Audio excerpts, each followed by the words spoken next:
Welcome, everybody, to tonight's State of the Table. The three of us are about to go ahead and begin our discussion about the Artificer class. That's going to be a fun discussion. I was reading up on that earlier today. But Fun class warfare.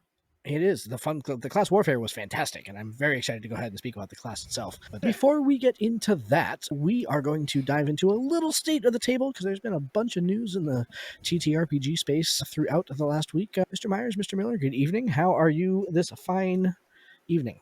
I am doing very well. Thank you very much. I, too, am looking forward to the class discussion. Artificer is obviously one of the newest ones. I learned a lot in this because I had never played one other than our class warfare episode. Yeah. And now I have thoughts and ideas.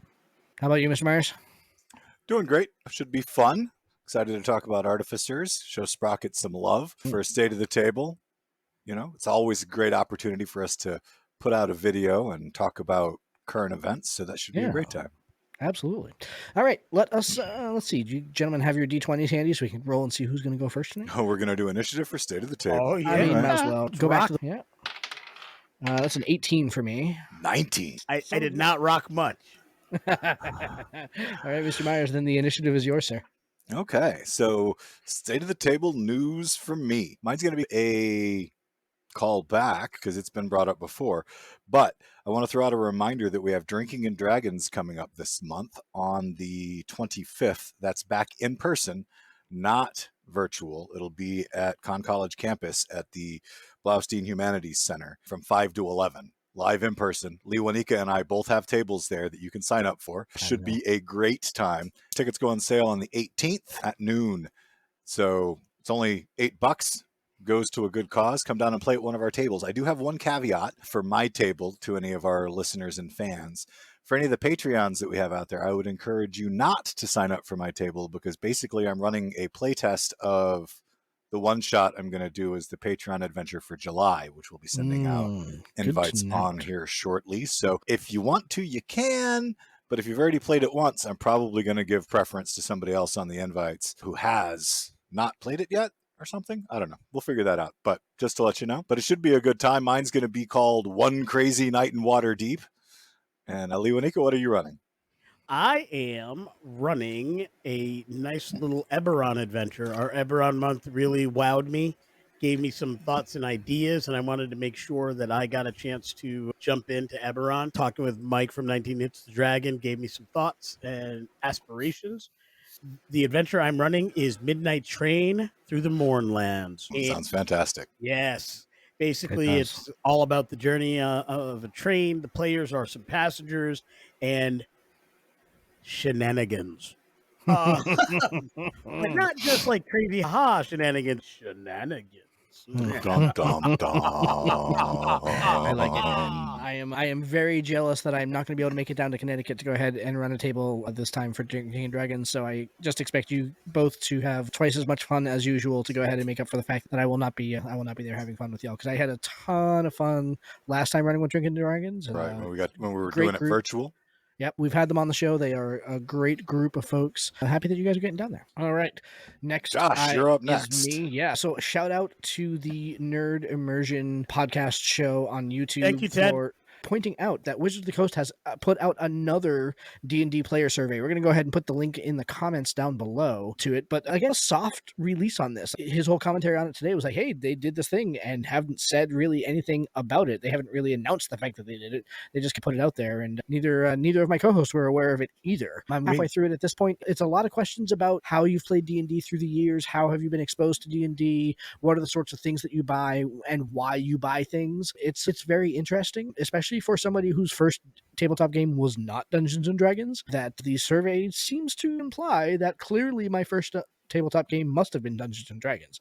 Which is a very interesting bias, I think, that they're showing in the survey here. So that's been very intriguing. But the survey seems good. Lee Wanika, I know you had some thoughts on probably why they're doing this. So yeah, essentially, Wizards and before them TSR have pretty consistently started these shadow surveys, shall we say, in preparation to big releases or major revamps. They did a number of these during D&D leading up to second edition. They did a number of these or from second edition into third. And they actually had a couple of them that led into Skills and Powers as well. And a lot of the feedback from Skills and Powers, I am confident, adapted and adjusted the way our final product that we got in 3.0 and then eventually the rapid turnover to 3.5. They telegraphed this when they said they were going to be doing the next evolution. And there's still, is it going to be 6? Is it going to be 5.5? Who knows what it's going to be called? Will it get a rollout like D&D Next? Who knows? My guess is it won't. It'll probably have some kind of nomenclature that's official so they can brand it. It'll be interesting to see how that plays out. But I think the surveys are along those ways. It is one of the best ways, other than our purchasing dollars, we can provide feedback as to what we like to see. Our purchasing dollars really give them the type of format they want to see things in, whether it be adventure books or splat books or what have you. But it is the feedback here that structures how the mechanics play or the types of discussions that go into what gets built and then later on what gets closed door play tested and eventually open play tested. We're going to put the links in. We're going to try to promote the links, not only kick it out to our Facebook group, but in several other Facebook groups that like this kind of thing. And with the idea being fill out the survey. If we want good things to happen to our game, and those good things are the things that we're thinking of, we got to put our thoughts down on paper. If you're part of this hobby and it means a lot to you, make sure you fill out the survey so your vote gets counted, your opinion gets counted. Yeah. All right, Mr. Miller, the microphone is yours. Yes. So I'm going to duck out a little on State of the Table because a lot of what I have is more inspirational. Glenn kind of half stole my thunder, so I actually gave most of what I was going to talk about during Glenn's time. Thank you, Glenn. I appreciate using part of your initiative. That's a great Battle Master maneuver, dropping one of your attack actions, so I got to throw an attack. That's very well done. You've learned from HK well. I feel like I've been flanked. This is yeah, exactly. But I'm going to talk a lot about inspiration because the last couple weeks have had some great inspiration for my games as a whole and really filled me with ideas for this Star Trek game that I'm working on with a good friend. This summer, we're going to co-DM for folks a live table game of Star Trek by Modiphius, Star Trek Adventures by Modiphius, and that is Strange New Worlds. I absolutely love this show. It is utterly fantastic. I'm not going to throw out spoilers, but I'm going to say that there's not been a bad episode yet. Some of the moments have been drop dead funny. Some have been absolutely harrowing, and all of it has been fantastically good and very true to the Roddenberry thought process and goals, even despite naysayers and grognards who talk about new Trek, old Trek, bullcrap. Yep. This is Trek, and this is awesome.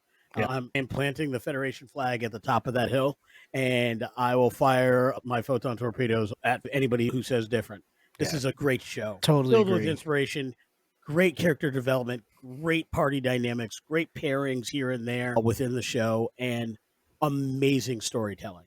Yep. I will also agree with you that this is a fantastic show, and the episode with Spock and T'Pring is one of the funniest Star Trek episodes I think that I've ever seen. It is hysterical. Yeah, absolutely hysterical. And it is, in my opinion, one of my top 5 Star Trek episodes of all time. That's hefty praise. That's hefty praise. But. And I am on record as saying I have not yet fully decided whether this is my number 1 favorite Star Trek series of all time, but it is currently tied with DS9 for that spot. And DS9 isn't airing more episodes, so DS9 can't get better than it is currently. Though it did get better on my 3rd viewing. So there is that. Yeah. Strange New Worlds only has up to go. And I can tell you, if it continues on this trajectory, I'll get about halfway through the season and I'll already say it's the best Star Trek I've ever watched. Yeah. Then you'll be really disappointed when season 2 tanks. Not going to happen. I don't think Anson Mount will let that happen. No, I agree. All right, gentlemen, let us end here then, and then go into the Artificer episode here. I hope you enjoyed the State of the Table. Please, as always, like, subscribe, comment down below. What are the things that you want to hear on State of the Table? What are the things you want us to talk about? We're heading over to Artificers now. Have a good night. Thank you. Later. Good night, all.